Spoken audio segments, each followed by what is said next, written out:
Welcome to SA Commerce Zone. Sakshi Agrawal here. Today I am going to discuss about FPI, that is Foreign Portfolio Investor. तो अब ये foreign portfolio investor कौन होते हैं? तो it means a person who satisfy the eligibility criteria and has been registered under FPI regulations. अब बात करें किसी भी FII की, that is foreign institution investor, या क्वालिफाइड फॉरेन इन्वेस्टर की बात करें, अगर ये दोनों अगर valid certificate of registration hold किए हैं तो इनको हम लोग मान लेते हैं FPI shall be deem to be FPI till the expiry of block of 3 years. अब बात करें QFI कौन होते हैं, तो QFI वो पर्सन होते हैं जो कि डीमेट्रोलाइज्ड अकाउंट ओपन करवाते हैं with a qualified depository participant as a qualified foreign investor. अब ऑफशोर डेरिवेटिव इंस्ट्रूमेंट क्या होता है? तो इट मीन्स एनी इंस्ट्रूमेंट जो कि FPI इशू करता है ओवरसीज मीन फॉरेन में इशू करता है, किसके अगेंस्ट में करता है? जो सिक्योरिटीज़ इंडिया में लिस्टेड हैं, तो उसको हम लोग बोलते हैं ऑफशोर डेरिवेटिव इंस्ट्रूमेंट. अब बात करें रजिस्ट्रेशन ऑफ FPI की, तो कोई भी पर्सन जो है बाई सेल या किसी भी तरीके से सिक्योरिटी में डील नहीं कर सकता है एज अ FPI जब तक वो सर्टिफिकेट ऑब्टेन नहीं कर लेगा फ्रॉम DDP. तो हम लोग सर्टिफिकेट लेने के लिए किसको एप्लीकेशन देते हैं? तो वो DDP को देंगे, क्योंकि DDP जो है वो सर्टिफिकेट ग्रांट कर रहा है on behalf of SEBI. DDP means designated domestic participant. अब बात करें एलिजिबिलिटी क्राइटेरिया की, तो FPI को ये जो सारी कंडीशन दी हुई है इसको सेटिस्फाई करना होगा. First, it must be a fit and proper person. Second, the applicant has sufficient experience and good record. Third, it should legally be permitted to invest in securities outside the country. Fourth, it should not be restricted in India or a NRI. Fifth, it should be a resident of a country whose securities market regulator is a signatory to ISO MMOU. तो ISO की हम पहले ही बात कर चुके हैं कि ये एक इंटरनेशनल बॉडी होती है फॉर सिक्योरिटीज़. इसके 3 तरीके के मेंबर्स होते हैं, ऑर्डिनरी, एसोसिएट, एफिलिएट से. और MMOU की बात करें तो MMOU means multilateral memorandum of understanding. इसमें वो सारी रिक्वायरमेंट दी रहती है कि कैसे इंफॉर्मेशन एक्सचेंज करनी है और क्या इंफॉर्मेशन एक्सचेंज करनी है. तो MMOU set out the specific requirement about what information is to be exchanged and how is to be exchanged. तो इसके बारे में हम ऑलरेडी डिस्कस कर चुके हैं. अब बात करें ग्रांट ऑफ सर्टिफिकेट की, तो सर्टिफिकेट DDP ग्रांट करती है, तो वो कब करेगी? जब वो सेटिस्फाई हो जाएगी कि एप्लीकेंट जो है वो एलिजिबल है सर्टिफिकेट ऑफ रजिस्ट्रेशन लेने के लिए. और अगर एप्लीकेंट को लगता है कोई भी ग्रीवियांस है अगर उसको रजिस्ट्रेशन से रिलेटेड, तो वो सेबी को अप्रोच कर सकता है. अब बात करें सस्पेंशन, कैंसिलेशन और सरेंडर ऑफ सर्टिफिकेट की, तो रजिस्ट्रेशन जो है वो डेजिग्नेटेड डिपॉजिटरी पार्टिसिपेंट ग्रांट करती है ऑन बिहाफ ऑफ सेबी. तो वो तब तक परमानेंट सर्टिफिकेट रहेगा जब तक वो सस्पेंड या कैंसिल ना कर दे सेबी. अब बात करें कैटेगरीज ऑफ FPI की, तो 3 कैटेगरीज होती हैं, कैटेगरी 1, कैटेगरी 2, कैटेगरी 3. कैटेगरी 1 में ये 2 आते हैं. First, government and government related investors. Second, international और मल्टीलेटरल ऑर्गेनाइजेशन और एजेंसीज. कैटेगरी 2 की बात करें तो इसमें broad based funds, appropriately broad based funds आते हैं, अप्रोप्रिएटली रेगुलेटेड पर्सनस आते हैं, यूनिवर्सिटी फंड्स, पेंशन फंड. और ब्रॉड बेस्ड फंड्स वो आते हैं जिसके इन्वेस्टर मैनेजर जो हैं वो अप्रोप्रिएटली रेगुलेटेड है, मतलब वो रजिस्टर्ड हैं अंडर डिफरेंट रेगुलेशंस. अब ब्रॉड बेस्ड फंड्स की बात करें तो ये वो फंड होते हैं जो कि इस्टेब्लिश और इनकॉर्पोरेटेड आउटसाइड इंडिया हुए हैं. फर्स्ट कंडीशन तो ये है. सेकेंड, जो इन्वेस्टर्स हैं वो एटलीस्ट 20 इन्वेस्टर्स होना चाहिए और हर एक की होल्डिंग मतलब 49% से ज़्यादा नहीं होना चाहिए. मतलब ये पर इन्वेस्टर लिमिट है, मतलब कोई भी इन्वेस्टर जो है 49% से ज़्यादा होल्ड नहीं कर सकता है. एज़ फॉर एग्ज़ाम्पल हमारे पास 100 रुपये है, तो जो इन्वेस्टर होगा वो 49 रुपीज़ का शेयर या 49 रुपीज़ से ज़्यादा वो इन्वेस्ट नहीं कर सकता है इस फंड में. तो इसको हम लोग बोलते हैं ब्रॉड बेस्ड फंड. अब कैटेगरी 3 की बात करें तो कैटेगरी 3 में वो आते हैं जो कि कैटेगरी 1 और कैटेगरी 2 में फॉल नहीं करते हैं, जैसा charitable societies, trust, foundation, family offices etcetera. तो कैटेगरी 1, कैटेगरी 2, कैटेगरी 3 तो याद करना पड़ेगा, इसकी कोई मेमोरी ट्रिक नहीं है, ये खुद से ही याद होगा, एक बार 2 बार 3 बार रिवाइज़ करेंगे तो वो याद हो जाएगा। अब बात करें कि एफपीआई की क्या ऑब्लिगेशंस और क्या रिस्पॉन्सिबिलिटीज़ होती है, तो फर्स्ट जितने भी प्रोविज़न है उसको कंप्लाई करना पड़ेगा और वो कोई भी ऐसी फॉल्स इन्फॉर्मेशन नहीं दे सकता है। और अगर उसको कोई भी मटेरियल चेंज करना है जो प्रीवियसली दे चुका है, अगर किसी भी इंफॉर्मेशन में वो चाहता है कोई चेंज करना तो वो सेबी को इंटीमेट करेगा, इनकम टैक्स डिपार्टमेंट से पेन लेगा और वो सारे डिक्लेरेशन और अंडरटेकिंग देगा जो कि डीडीपी को चाहिए, डेजिग्नेटेड डोमेस्टिक पार्टिसिपेंट को।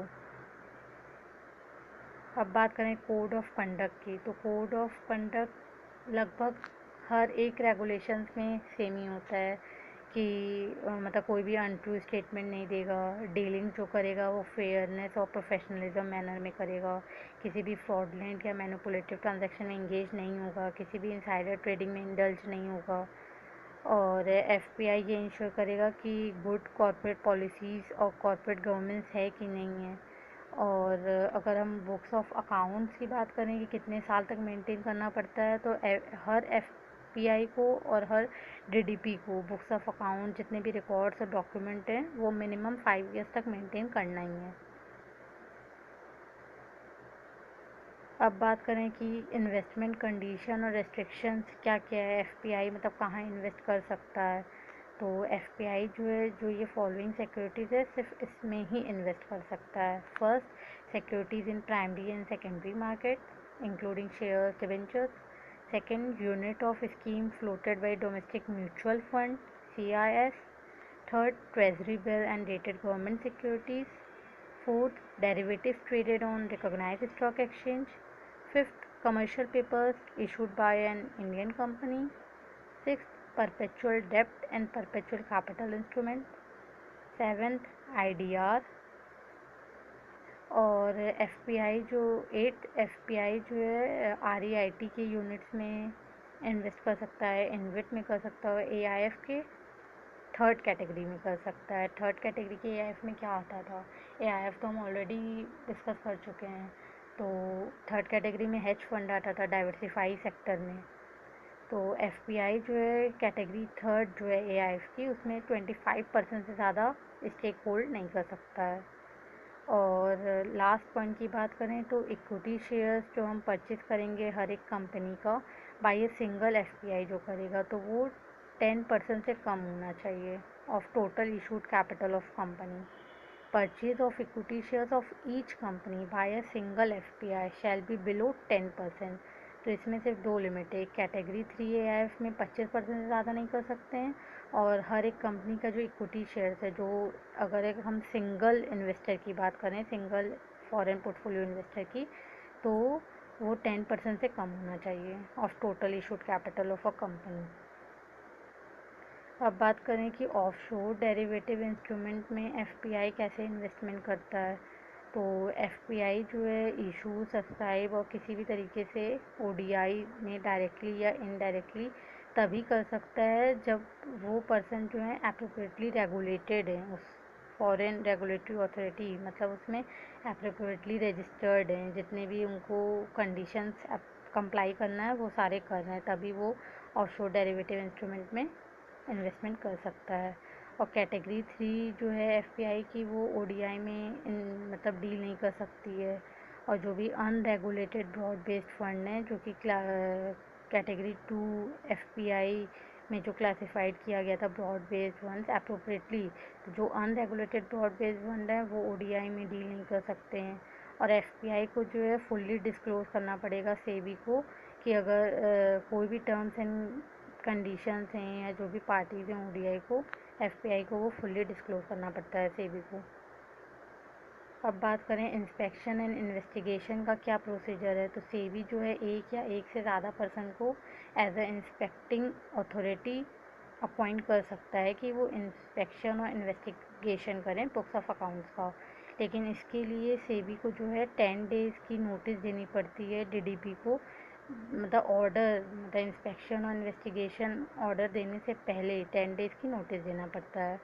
लेकिन अगर एप्लीकेंट जो है, अगर वो सेबी के डिसीजन से एग्रीव्ड है, मतलब संतुष्ट नहीं है, तो वो 30 दिन के अंदर, जिस दिन ऑर्डर आया है, मतलब जिस दिन भी उसको कम्युनिकेशन रिसीव हो रहा है, तो 30 दिन के अंदर सेबी को अप्लाई कर सकता है कि वो डिसीज़न को फिर से रिकन्सिडर करें। अब बात करें appointment of custodian of securities की, तो कस्टोडियन को अपॉइंट करना ये मैंडेटरी इन नेचर होता है। तो एफपीआई जो है वो एक एग्रीमेंट में एंटर करेगा with DDP, designated depository participant के साथ, कि वो to act it as a custodian of securities before making any investment. तो कस्टोडियन क्या करता है, तो इसकी मेमोरी ट्रिक है R means report to depository and SEBI on daily basis, M means monitor करता है investment of FPI, R means report और रिपोर्ट, फर्स्ट रिपोर्ट हो गया to the depository and SEBI on daily basis, second हो गया report the holdings of FPI and ensure that the combined holdings of all these FPI remains below 10% of the issued capital of investing company at any time. M means maintain the relevant true and fair records of books of accounts and documents. तो ये memory trick हो गई, are से report, M से monitor and maintain. अब बात करें compliance officer की, तो इसका भी अपॉइंटमेंट मैंडेटरी होता है। तो जो भी एफपीआई और जो डीडीपी हैं वो कंप्लायंस ऑफिसर को अपॉइंट करते हैं, जो कि रिस्पॉन्सिबल होते हैं कि जितने भी कंप्लायंस हो रहे हैं, एक्ट के रूल्स और रेगुलेशंस हो रहे हैं जो कि इशू की है सेबी या सेंट्रल गवर्नमेंट, वो कंप्लाई हो रहा है कि नहीं हो रहा है। और कंप्लायंस ऑफिसर जो होता है वो इंडिपेंडेंटली रिपोर्ट देता है सेबी को, अगर उसको कोई भी नॉन कंप्लायंस ऑब्जर्व होता है तो वो तुरंत रिपोर्ट कर देता है सेबी को, अगर उसको लगता है कि कोई भी कंप्लायंस फॉलो नहीं हो रहा है, किसी भी एक्ट का वॉयलेशन कर रहे हैं तब। अब बात करें डेजिग्नेटेड बैंक के अपॉइंटमेंट के बारे में, तो एफपीआई जो है वो अपॉइंट करता है a branch of a bank जो कि ऑथोराइज्ड है आरबीआई से, किस लिए करता है, for the opening of foreign currency denominated account. अब बात करें डीडीपी की, डेजिग्नेटेड डिपॉजिटरी पार्टिसिपेंट की, तो कोई भी पर्सन जो है डीडीपी की तरह एक्ट नहीं कर सकता है जब तक वो सेबी का अप्रूवल ना ले ले। और application for approval to act as DDP किसको देते हैं, सेबी को देते हैं, किसके द्वारा देते हैं, डिपॉजिटरी के द्वारा देते हैं। और फिर जो डिपॉजिटरी है वो सेबी को फॉरवर्ड कर देता है एप्लीकेशन को as early as possible, but 30 दिन से ज़्यादा नहीं होना चाहिए। 30 दिन के अंदर, जिस दिन भी उसको रिसिप्ट हुई है इन्फॉर्मेशन, उसके 30 दिन के अंदर डिपॉजिटरी जो है सेबी को फॉरवर्ड कर देता है।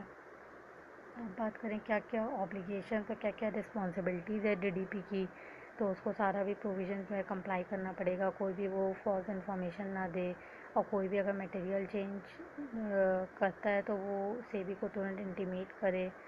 और ये इंश्योर करते हैं कि सिर्फ रजिस्टर्ड एफपीआई जो हैं वो अलाउड हैं कि वो सिक्योरिटीज़ मार्केट में इन्वेस्ट कर सकते हैं।